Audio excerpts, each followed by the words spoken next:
Merhaba, Perilerin Bahçesi'nde bugün günün bitkisi Pigeapungas coster.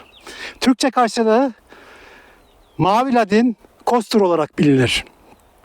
Bugün sizlerle coster çeşidi çok eski bir çeşittir. 1865 yılında üretilmeye başlayan bir çeşit. Dolayısıyla dünyada çokça dikimi yapılan bir çeşit.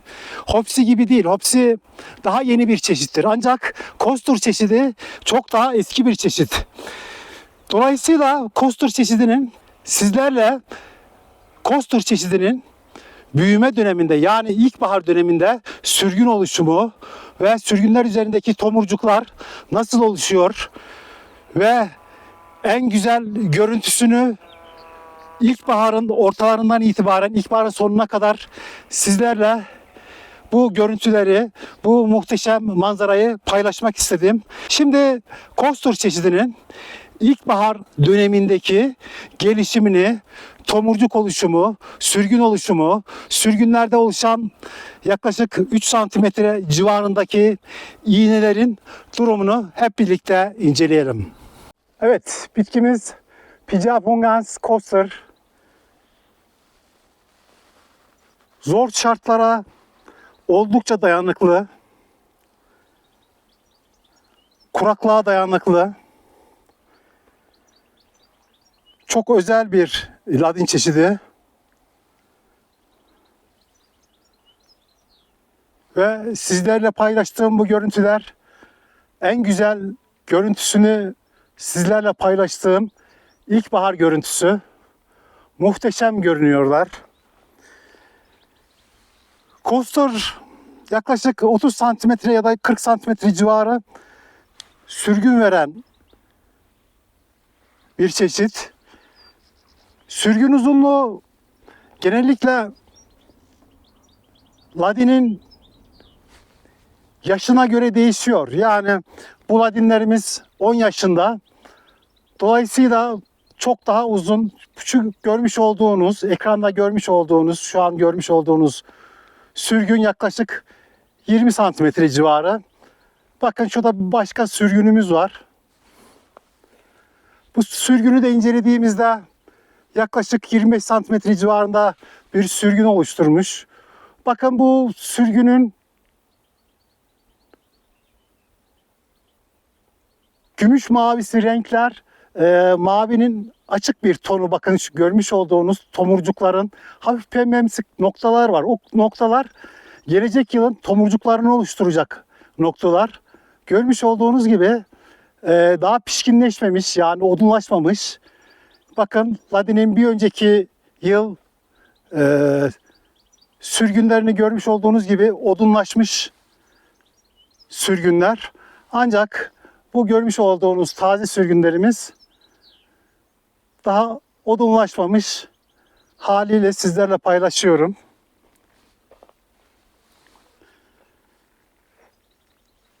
Yine Perilerin Bahçesi'nde çok sayıda tabii ki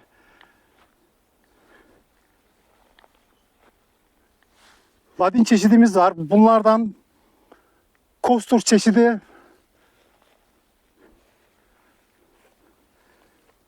bakın, diğer bir çeşit.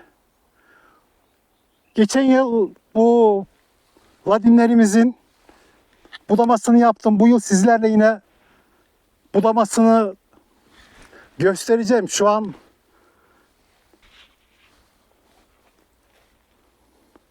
büyüme devam ettiği için dokunmuyorum ladinlerimize.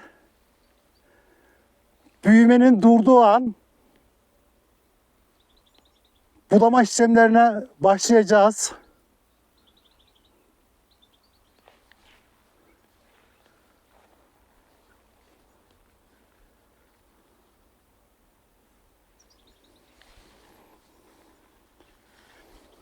Bu görmüş olduğunuz çeşidimiz yaklaşık 2,5 metre civarı. Bunlarda hedefim 4 metre. 4 metrede büyümeyi sonlandıracağım.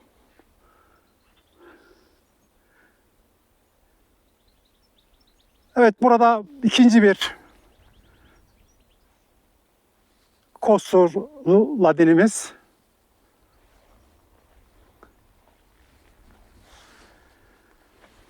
Mavi görmüş olduğunuz gibi hemen arkada Sambucus nigra, Black Beat'i, Black Lace ve hemen sağında görmüş olduğunuz gibi Black Tower çeşitleri var.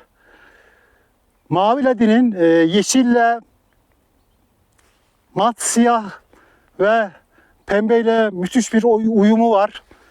Bahçenizi bu renkleri kullandığınız zaman bir aydınlatma söz konusu.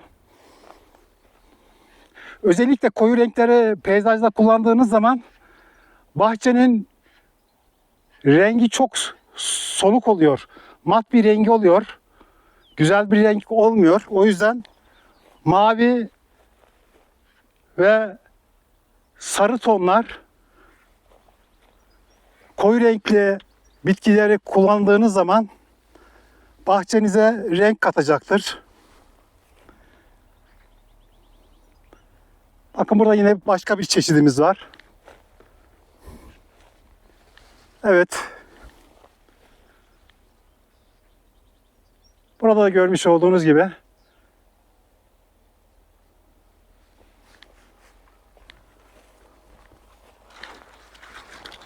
evet, coaster'ı alttan itibaren çekiyorum, bakın.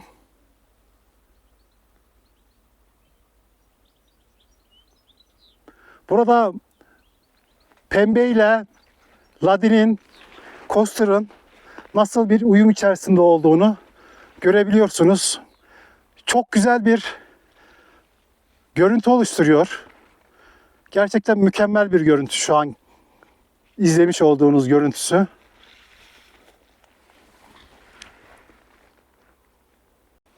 Farklı açılardan coaster'ları sizlerle paylaşıyorum.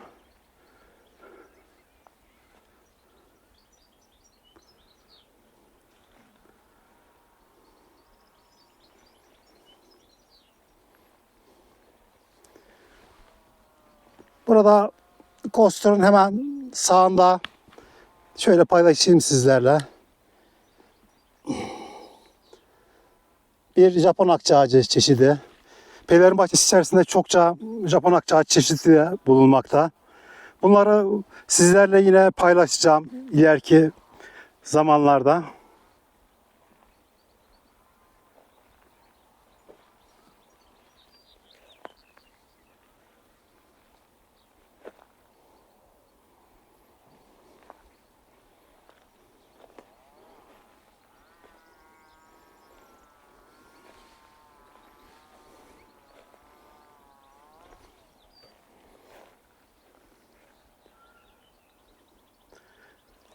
Coaster'ın muhteşem buz mavisi renkleri bakın.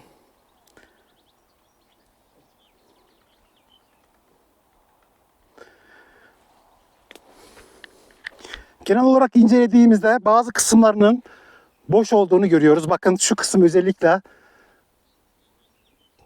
dolduramamış bu kısmı. Bakın burayı budama işlemiyle dolduracağız. Hiçbir boşluk kalmayacak. Bu yıl budama yapacağım tekrardan. Gelecek yılki budamayla birlikte buradaki boşluklar dolacak ve kompakt bir yapı oluşturacağız. Bu ladin çeşidimizle.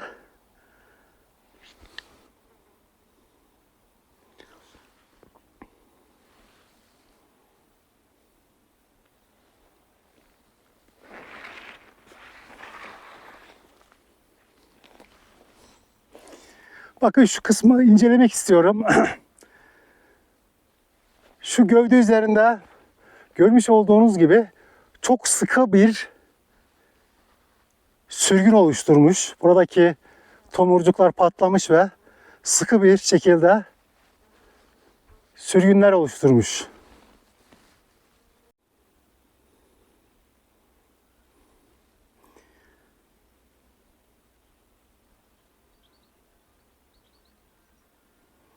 Yine buradaki coaster çeşidinin ben şuradaki sürgününü incelemek istiyorum. Bakın yaklaşık 30 santimetre civarında bir burada sürgün oluşturmuş. Gelecek yıl ve sonraki yıllarda 40 santimetre civarı sürgün oluşturacağını düşünüyorum. Sürgünler çok daha uzun olacak.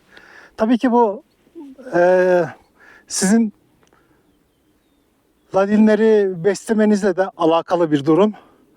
Doğru beslemeyle yıllık sürgünler oluşturabilirsiniz.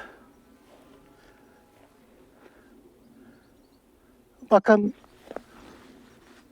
bunlar tomurcukların kabuğu, patlayan tomurcukların kabuğu. Bakın, tomurcuk kabuğunu patlatmış kahverengi kısımlar, bakın çok sayıda. O yüzden yeni büyüme dönemi ladinin mükemmel, çok güzel bir görüntüsü var.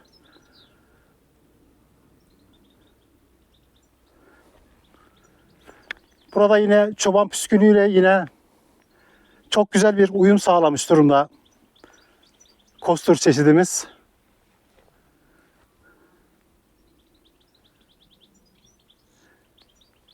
Mavi her renkle peyzajda uyum içerisinde. Yeşille, siyah tonlarıyla, bordo renkleriyle, hepsiyle ortamı aydınlatan bir renk olduğu için rahatlıkla uyum sağlayabiliyor bu ladin çeşidimiz.